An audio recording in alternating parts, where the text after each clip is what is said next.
రాజుగా వచ్చుచున్నాడు భూలోకమంతా అని ఒకసారి అందరూ స్వరాలైతే అందరూ పాడదాం, ఓకేనా? యేసు రాజుగా వచ్చుచున్నాడు. గట్టిగా పాడాలి, అందరూ గట్టిగా పాడాలి. నిద్ర మొత్తం అపవాదిగాడు పారిపోవాలా, గట్టిగా పాడాలి.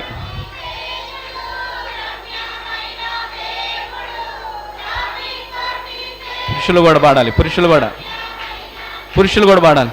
రారాజుగా వచ్చుచున్నాడు యేసు, రారాజుగా వచ్చుచున్నాడు యేసు, రాజుగా వచ్చుచున్నాడు.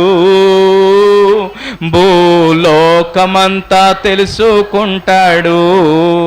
ఎవరు రాబోతున్నారంట? యేసు రాజుగా రాబోతున్నాడంట. ఆయన వచ్చి భూలోకమంతా తెలుసుకుంటాడు. ఆ సమయంలో వాక్యం ఏమైపోద్ది? కరువు అయిపోయింది. ఆ రోజు అడుగుతా ఉంటాం, అమ్మో అయ్యా ప్రార్థన చేయండి అయ్యా, బైబిల్ ఇవ్వండి అయ్యా చదువుకుంటాము, అయ్యా ఏడన్నా గుడి ఉంటే చెప్పండి అయ్యా వెళ్తామంటారంట. ఆ రోజు గుడి దొరకదంట, ఏం దొరకదు. కాబట్టి దేవుని యొక్క సన్నిధిలో, దేవుని యొక్క బిడ్డల అన్ని ఉన్న సంఘాన్నే దేవుడు ఎత్తిపడుతూ, అగ్ని జ్వాలలు కలిగినటువంటి కన్నులు కలిగినటువంటి అపరంజి పాదాలు కలిగినటువంటి ఆ దేవాతి దేవుడు తూయాతైరా సంఘాన్ని చూస్తూ సెలవిస్తున్నటువంటి మాట ఏమిటంటే, నీలో కొన్ని విషయాలు నేను చెప్పాలి, నీకు నేను కొన్ని విషయాలు వివరించాలి. నీలో క్రియ ఉంది, నీలో ప్రేమ ఉంది, నీలో విశ్వాసం ఉంది, నీలో సహనం ఉంది, నీలో పరిచర్య ఉంది. నీలో కడపటి క్రియల కంటే మీలో మొదటి క్రియల కంటే కడపటి క్రియలు చాలా బాగున్నాయి, కానీ నీ మీద నిందొకటి మోపాల్సి వస్తుంది. ఇదే సిచ్యువేషన్లో ప్రభు మనల్ని చూస్తే అసలు ముందు పైనున్నాయో లేవో, పైనున్న వాటిని మనం ముందే ఏం చేసుకోవాలి?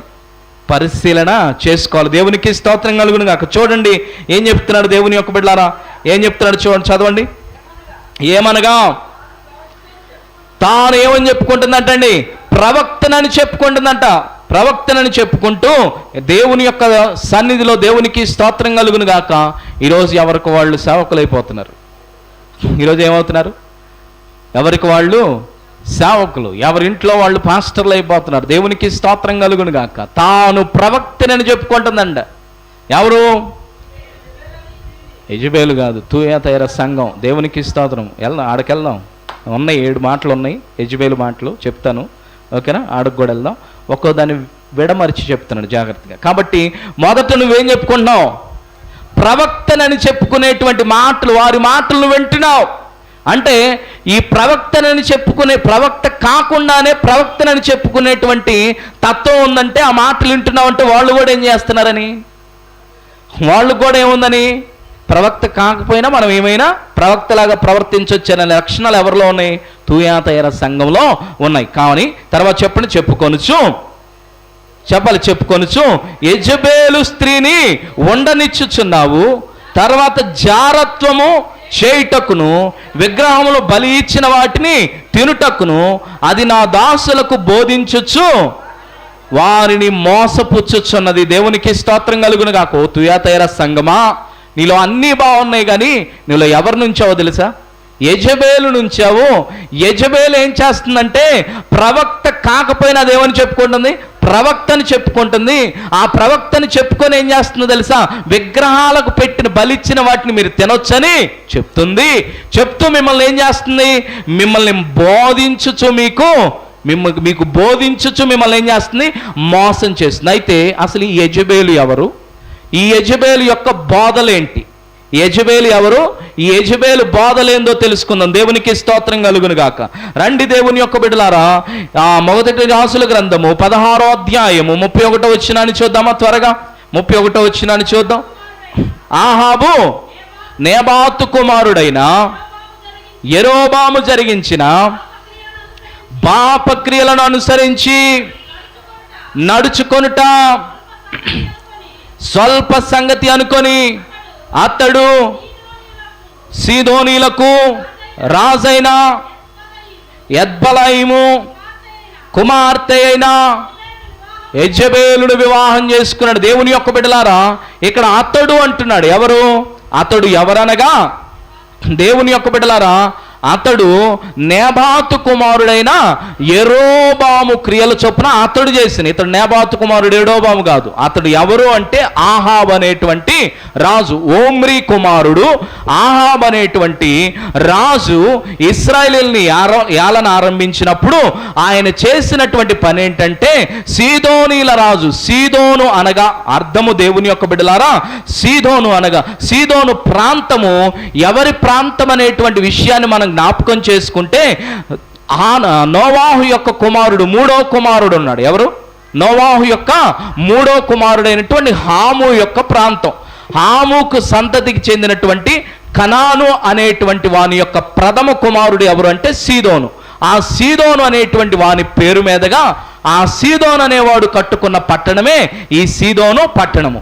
ఇక్కడ హామును ఎందుకు జ్ఞాపకం చేస్తూ ఉన్నానంటే, ఈ తూయాతైర సంఘంలో వీళ్ళు యెజబేలును ఉంచడానికి గల కారణం ఎందుకు అనేటువంటి విషయాన్ని ఆలోచిస్తే, హాము చేసిన పని ఏంటి?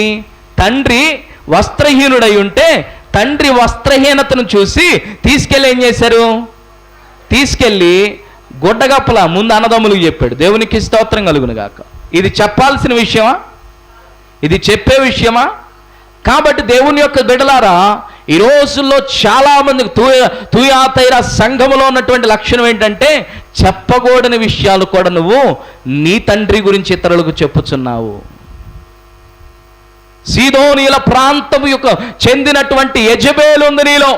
సీదోను ప్రాంతం అని ఎందుకు చెప్తున్నానంటే, దేవుని యొక్క బిడ్డలారా, హాము సంతతి వాడు తండ్రి దిశమూలను చూసి కాపాడాల్సినది పోయి ఏం చేశాడంటే, అన్నదమ్ముల దగ్గరకు వెళ్ళి, అన్నయ్య తండ్రిలా పడి ఉన్నాడు, వాడిని ఏం చేద్దాం, ఆయనకేం చేద్దాం అనేటువంటి రీతిలో ప్రవర్తిస్తే, తేరుకున్న తర్వాత ద్రాక్షారసం దిగిన తర్వాత నోవాహు లేచి హాముని ఏం చేశాడు? శపించాడు. నువ్వు వీళ్ళిద్దరికి ఏమైపోతావురా? దాసుడు అయిపోతావు. కాబట్టి ఈ రోజుల్లో దేవుని యొక్క బిడ్డ ఎంత లోతైన సందేశం దేవుడు చెప్తున్నాడంటే, సంఘము దేవుని యొక్క సన్నిధిలో దేవుని కుమారులు కుమార్తెలు అనబడినటువంటి, లేకపోతే ఆయన వధువు సంఘముగా సిద్ధపడుతున్నటువంటి ఈ సంఘము కూడా హాము యొక్క లక్షణాలు కలిగి జీవిస్తున్నారు.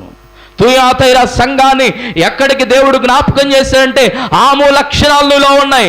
ఎందుకున్నాయంటే, హాము సంతతికి చెందినటువంటి సీదోను ప్రాంతానికి చెందినటువంటి తండ్రి గురించి చెడ్డగా మాట్లాడేటువంటి తత్వాలు నీలో ఉన్నాయి. ఈరోజు ఎంతోమంది దేవుని యొక్క బిడ్డలారా, అనేక మంది వారి గురించి గొప్పగా చెప్పుకుంటారు.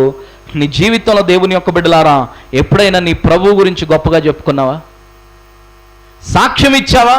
ప్రాంతాన్ని బట్టి, సమయాన్ని బట్టి, పరిస్థితిని బట్టి, అవకాశాన్ని బట్టి, అవసరాన్ని బట్టి మనం ఏం చేస్తూ ఉంటాం? అన్ని మార్చేస్తూ ఉంటాం. దేవునికి స్తోత్రం కలుగును గాక. దేవుని కొరకు అంత చేస్తున్నాం ఇంత చేస్తున్నాం అని ఒకడు యూట్యూబ్లో ఓదరు కొడతా ఉంటాడు.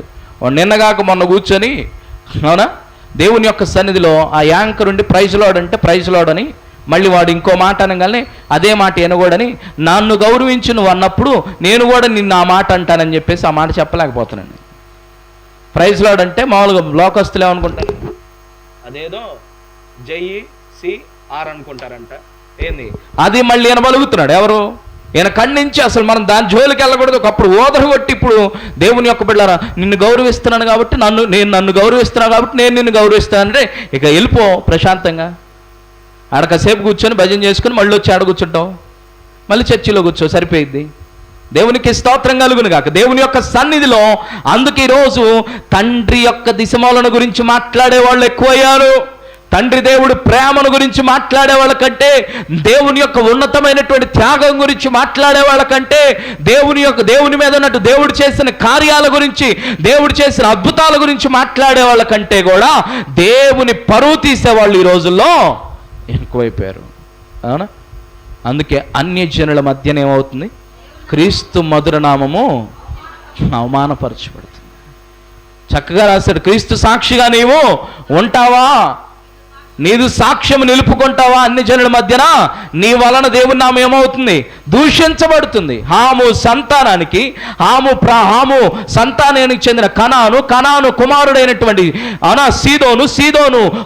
సీదోను కట్టుకున్నటువంటి ప్రాంతము ఈ యొక్క సీదోను పట్టణము. ఈ సీదోను ప్రాంతము యొక్క రాజు ఎవరంటే ఎద్బాలయము. ఆ ఎద్బాయలు అనగా దేవుని యొక్క బిడ్డల అర్థం ఏంటంటే బయలుతో ఉన్నవాడు.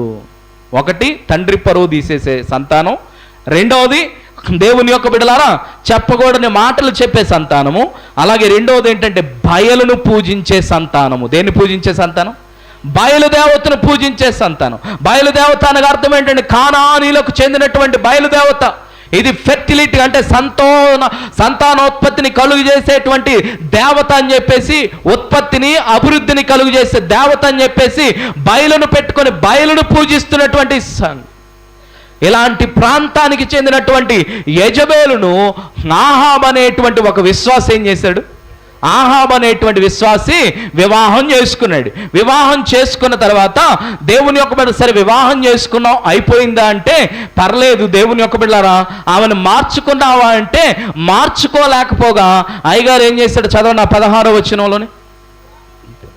చేసుకొనెను, అయితే బయలుదేవతను పూజించు. ఏం చేస్తున్నాడంట? ఏమండి ఇతను ఏం చేస్తున్నాడు? బయలుదేవతను పూజిస్తున్నాడు. అంటే సంతానోత్పత్తిని అభివృద్ధి కలుగు చేసేటువంటి ఆ దేవతను పూజిస్తాడంట. అసలు ఇశ్రాయేలీయుల్ని కాపాడింది ఎవరు? ఇశ్రాయేలీయుల్ని రక్షించింది ఎవరు? ఇశ్రాయేలీయుల్ని అభివృద్ధి చేసింది ఎవరు? ఎక్కడో కారు ద్రాక్షాల మధ్య నివసిస్తున్న నిన్ను తీసుకొచ్చి మేలైన ద్రాక్ష తోటగా చేసినటువంటి దేవుడు యేసు అయితే, ప్రభు అయితే, అలాగే తూయాతైర సంఘాన్ని కూడా ప్రభు హెచ్చరిస్తున్నాడు. నిన్ను నాటింది, నిన్ను కన్నది, పాదులు సరిచేసింది, నిన్ను పిలిచింది, నిన్ను ఏర్పాటు చేసుకుంది, నా రక్తంలో కడిగింది, నిన్ను బలపరిచింది, నిన్ను లోకం నుండి వేరు చేసింది నేనైతే నువ్వు ఇప్పుడు ఎవరిని ఉంచుచున్నావు? యెజబెలును ఉంచుచున్నావు. యెజబెలును ఉంచడం అంటే అర్థం ఏంటో తెలుసా? నువ్వు యెజబెలును పూజించడం ప్రారంభిస్తున్నావు. పూజించడం అంటే వర్షిప్పింగ్ అంటే ఏంది? గౌరవిస్తున్నావు. ఎవరిని గౌరవించాలి? యాక్చువల్గా దేవుణ్ణి గౌరవించాల్సిన నువ్వు ఆహాబు ఎవరిని గౌరవిస్తున్నావు? బయలును గౌరవిస్తున్నావు. తర్వాత బయలుకి ఏం చేస్తున్నావు? బయలుకు గౌరవాన్ని ఇస్తూ బయలును ఆరాధిస్తూ ఉన్నావు. బయలును పొగుడుతున్నావు. ఎవరిని పొగడాలి? నిన్ను పిలిచి ఇజ్రాయేలు రాజుగా చేసినటువంటి దేవుని పొగడాల్సినటువంటి నీవు బయలును పొగుడుతూ ఉన్నాం. అలాగే రెండవది ఏం చేశాడు చూడండి, మందిరము కట్టించాడంటండి. ఏం చేశాడు? ఒకటి పూజించాడు, గౌరవిస్తున్నాడు, పొగుడుతున్నాడు. రెండోది ఎవరిని ఏం కట్టించాడు? మందిరం. అంటే నిన్ను పూజించి ఆరాధిస్తాను కాబట్టి నువ్వు ఎక్కడికి వెళ్ళకూడదని ఏం కట్టుకున్నాడు? మందిరం. మందిరం కట్టడం అంటే నాతో నీవు, నీతో నేను ఉండడం అనేటువంటి ఆలోచన కాబట్టి మందిరం కట్టాడు. అంటే ఇక వెళ్ళకూడదు, నువ్వు మాలోనే ఉండాలి. రెండవది బలిపీఠం కట్టించాడు. అంటే అర్పణలు అర్పించడు. ఎవరికి అర్పణలు అర్పిస్తున్నాడు? బయలుకు అర్పణలు అర్పించడం ప్రారంభించాడు. తర్వాత ఎరికో పట్టణాన్ని 34వ వచనాన్ని చూస్తే ఎరికో పట్టణాన్ని కట్టించాడంటే, ఎరికో పట్టణము దేవుని యొక్క బిడ్డల యెహోషువ ద్వారా ప్రవచనాత్మకంగా చెప్పబడినటువంటి మాట ఏంటంటే 6:26లో ఎరికో పట్టణాన్ని కూల్చిన తర్వాత యెహోషువ ఒకే మాట చెప్పాడు, ఈ పట్టణాన్ని కట్టేవాడు ఎవడైనా సరే వాడు తొలిచూలు బిడ్డలు ఏమైపోతారు? చనిపోతారని 6:26లో యెహోషువ ద్వారా దేవుడు పలికించాడు. అదే మాటను ఆహాబుకు జ్ఞాపకం చేశాడు. ప్రవక్త అయినటువంటి నా దాసుడైనటువంటి యెహోషువ ద్వారా సెలవుబడినటువంటి మాట, ఎవరైతే ఎరుకోను శపితమైనటువంటి దాన్ని కట్టడానికి పూనుకుంటారో వారి పిల్లలు చనిపోతారంటే ఆ వచనం చదవండి. పునాది వేసినప్పుడేమో పెద్దోడు చచ్చిపోయాడు. ఆ కాలమున యెహోషువ శపథం చేయించి ఇలాగా ఆజ్ఞాపించెను, ఎవడు ఎరికో పట్టణాన్ని కడతాడో వారు యెహోవాను వాళ్ళు సరే అక్కడగా కాబట్టి మీ పెద్ద పిల్లలు మీ ప్రథమ సంతానం చచ్చిపోతారని చెప్పి ఈ యొక్క రాజుల గ్రంథంలోనే చదవండి. అతని దినములలో బేతేరీడైనా ఎరికో పట్టణం కట్టించెను. అతడు దాని పునాదులు వేయగా అభిరామను అతడు జ్యేష్ఠ పుత్రుడు ఏమైపోయాడంట? ప్రవచనం నెరవేరిందా? ప్రవచనం నెరవేరిందని అక్కడ ప్రవచనం ఎవరు పలికారు? యెహోషువ ద్వారా పలికాడు దేవుడు. ఇక్కడ ఆహాబు పూనుకున్నాడు దేన్ని కట్టడానికి? ఎరికో పట్టణాన్ని, శపితమైన దాన్ని కట్టడానికి పూనుకుంటే ఏమైంది? పునాదులు వేయగానే జ్యేష్ఠ పుత్రుడు చచ్చిపోయాడు. తర్వాత జరిగి దాని గౌనులు కట్టించాడంట. అక్కడ ఇంకా అంతటితో ఆగారా? అంతటితో ఆంగ్ల దేవుడు చిన్న చొరకేస్తాడు. చొరకేగానే ఏం చేయాలి? తిరగాలి. తిరగటం నేర్చుకోవాలి. దేవునికి స్తోత్రం కలుగును గాక. అవునా? ఆ చొరక దగ్గర ఆగామనుకోండి, అవునా, ఒక నష్టంతో పోయిద్ది. రెండో చొరక మళ్ళీ ఏం చేసి రాకుండా గౌనులు కట్టించాడంట. గౌనులు కట్టిస్తే ఏమైంది? అతడు చిన్న కుమారుడు ఏమయ్యాడు? చనిపోయాడు. కాబట్టి దేవుడు నీకు నాకు జీవితాల్లో కూడా ఒక కార్యము మనం జీవించేటప్పుడు ఒక చిన్న దెబ్బ కొడతాడు ముందు, తెలుసుకోయా అని. అంతటి తాగామనుకో నష్టం కూడా అంతటితో ఆగిపోయింది. లేదు ఇవన్నీ కామనే, ఆయన వచ్చినప్పుడు చూసినప్పుడు కదా అనుకున్నావు అనుకోండి, నష్టం పెంచుకుంటా నీ చేతులారా నువ్వు పెంచుకుంటా పోతావు, కానీ అది తగ్గించలేవు. అందుకని ఆయన చిన్న దెబ్బ కొట్టినప్పుడు ఏం చేస్తావు అంటే కర్రను ఏం చేస్తావు, వెనక్కి తిరిగి అబ్బో ఆల్ట్రా ఏదో కాల్ వచ్చింది, డేంజరస్ కాల్ అని చెప్పేసి ఏం చేస్తాం, అవునా, కొంచెం వెనక్కి తిరిగి ఆగితే చాలా మంచిది. దేవునికి స్తోత్రం కలుగుదా. సాగుతుంది, నడుస్తుంది, మేము చెప్పింది అవుతుంది అనేటువంటి విధానంలో వెళ్ళిపోతూ ఉన్నాం అనుకో, ఇప్పుడు జరిగిన నష్టానికంటే రేపు జరగబోయే నష్టం. పెద్ద కుమారుడు వెళ్ళిపోయాడు, కనిష్ట కుమారుడు కూడా వెళ్ళిపోయాడు. కాబట్టి తుయాతైరా సంఘం ఎవరి నుంచి చున్నావు నువ్వు? యెజ్బేలుని. ఎవరిది? ఎలాంటిదంటే దీని పుట్టుకే, దీని విత్తనం ఎలాంటిదంటే తండ్రి దిశమలను చూసినటువంటి సంతానానికి చెందిన పట్టణంలో నుంచి వచ్చినటువంటి సంతానం. ఈ సంతానము దేవుని యొక్క బిడ్డలారా ఏం చేస్తా ఉంది? ఏం బోధించుందంట? పూజించటం. ఎవరిని మర్చిపోయారు? దేవుని మర్చిపోయి బయలుని పూజించడం చేసింది. మందిరం కట్టించేసింది. ఏ మందిరంకి వెళ్ళకుండా, యెరూషలేములో ఉన్న ఏర్పాటు చేయబడిన మందిరానికి వెళ్ళకుండా షోమ్రోన్లో ఏం కట్టించింది? షోమ్రోన్లో బయలు మందిరం కట్టించాడు. అవునా, దాంతో ఆగామంటే బలిపీఠం కట్టించాడు. దాంతో ఆగామంటే శపితమైన పట్టణాన్ని కూడా కట్టుకుని. వాక్యము వింటూ దేవుడు నిన్ను హెచ్చరించిన తర్వాత మారకుండా ఇవన్నీ కట్టుకుంటా వెళ్ళామనుకో, నీ జీవితంలో భయంకరమైనటువంటి ఎండ్ అవుతావండి. దేవునికి స్తోత్రం కలుగును గాక. కాబట్టి దేవుని యొక్క సన్నిధి, అందుకే ఆయన చిన్న చొరక పెట్టినప్పుడు ఏం చేస్తావు అంటే మర్యాదగా మోకరించి క్షమించు ప్రభు అని ప్రభు వైపు తిరుగు. లేకపోతే నష్టం నువ్వు పెంచుకుంటూ పోవటం అంతే. నష్టాన్ని అది ఇప్పుడు బాగుండొచ్చు, కానీ రేపు ఒక సమయం వచ్చినప్పుడు ఏమైందో తెలుసా? ఇదైపోతా. కాబట్టి ఏమైంది? మొదట పూజించడం ప్రారంభమైంది, మందిరం కట్టించేశారు, బలిపీఠం కట్టించేశాడు, ఎరుకో కట్టేశాడు. కాబట్టి దేవుని యొక్క బిడ్డ నష్టం ఆల్రెడీ జరిగింది. ఇక ఐదవది చూస్తే ఈ యెజబేలు యొక్క మొదటి బోధ ఏంటి? దేవుణ్ణి విడిచిపెట్టి విగ్రహారాన్ని పూజించడం యెజబేలు యొక్క మొదటి బోధ. రెండవ బోధ ఏంటి? పూజించడం, దేవుని యొక్క బలిపీఠం కట్టడం, మందిరం కట్టడం, పూజ. మూడవది ఏంటి? దేవుని యొక్క బిడ్డలారా బలిపీఠం కట్టడం ఒక బోధ. అలాగే నాలుగోది ఏంటి? ఎరికోని కట్టడం యెజబేలు యొక్క బోధ. అంటే ఇది ఉండనిచ్చాడంటే తుయాతైరా సంఘం ఏం చేస్తుందంటే, నీవు అసలైనటువంటి దేవుని విడిచిపెట్టేసి యెజబేలు అను స్త్రీను ఉండనిచ్చుచున్నావు అంటే నీవు విగ్రహాన్ని పూజించడం ప్రారంభించావు. రెండవది దాని బోధ ఏంటంటే మందిరాన్ని కట్టించావు. నీకు యెరూషలేము మందిరం ఉండగా నీకు బయలుతో ఏమీ పని. అలాగే నీవు యెరూషలేములో బలులు అర్పించాల్సి ఉండగా నీకు ఇక్కడ బలిపీఠం కట్టాల్సినటువంటి అవసరం ఏముంది? అలాగే నీకు శాశ్వత ఆశీర్వాదాన్ని ఇచ్చేటువంటి సియోను కొండ ఉండగా, సియోను స్థలం ఉండగా, యెరూషలేము ఉండగా, ఏర్పాటు చేయబడిన స్థలం ఉండగా నీకిక్కడ ఎరికోను కట్టాల్సిన పని ఏముంది? నీ భక్తి జీవితంలో ప్రభువుని ఆరాధిస్తున్నావా, విగ్రహాన్ని ఆరాధిస్తున్నావా? నీ భక్తి జీవితంలో ప్రభువుకు మందిరం కడుతున్నావా, లేకపోతే బయలుకు మందిరం కడుతున్నావా?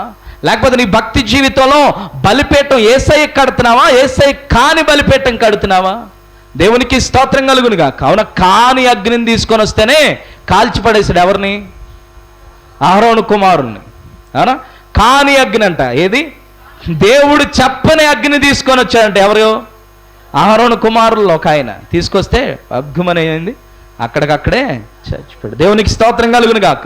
అలా పోయినసారి చెప్పుకున్నాం, హిజ్కియా కదా, హిజ్కియానా ఉజ్జియానా అన్న సేవకుల మాట, యాజకుల మాట వినకుండా ఏం చేయబోయాడు? యాజకత్వం చేయబోతే కుష్ఠరోగం వచ్చి తరిమివేయబడ్డాడు. దేవునికి స్తోత్రం కలుగును గాక.